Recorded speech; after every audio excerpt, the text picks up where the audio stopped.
une Afrique futuriste, la terre autrefois connue sous le nom de Congo a été rebaptisée Katiopa.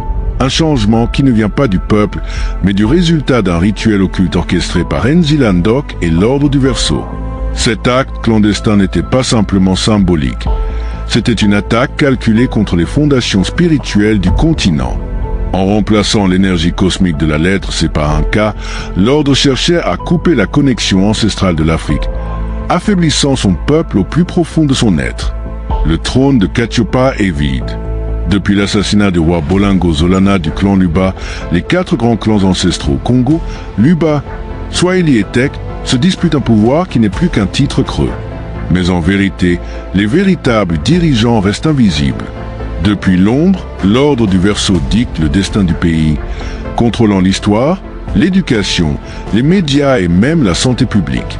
Leur but ultime, s'assurer que l'Afrique ne se relève jamais. Et pourtant, une prophétie persiste, une prophétie murmurée à travers le temps depuis 101 ans. Elle parle d'un enfant, né avec 3 dons extraordinaires, sagesse spirituelle, politique et scientifique. Cet enfant, destiné à unifier le continent et à restaurer sa souveraineté, est le cauchemar de l'ordre.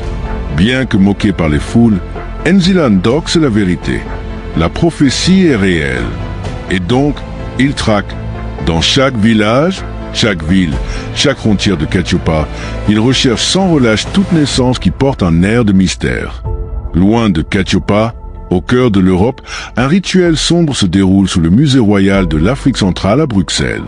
Cachés dans son temple souterrain, les dirigeants de l'ordre du Verseau encerclent une statuette Nkizi volée, une relique sacrée appartenant autrefois au royaume Congo. Ce soir, ils dévoilent leur plan le plus sinistre. Projet Initium, un grand dessein visant l'extinction culturelle, génétique et psychique totale de l'Afrique. Mais alors, quelque chose d'impossible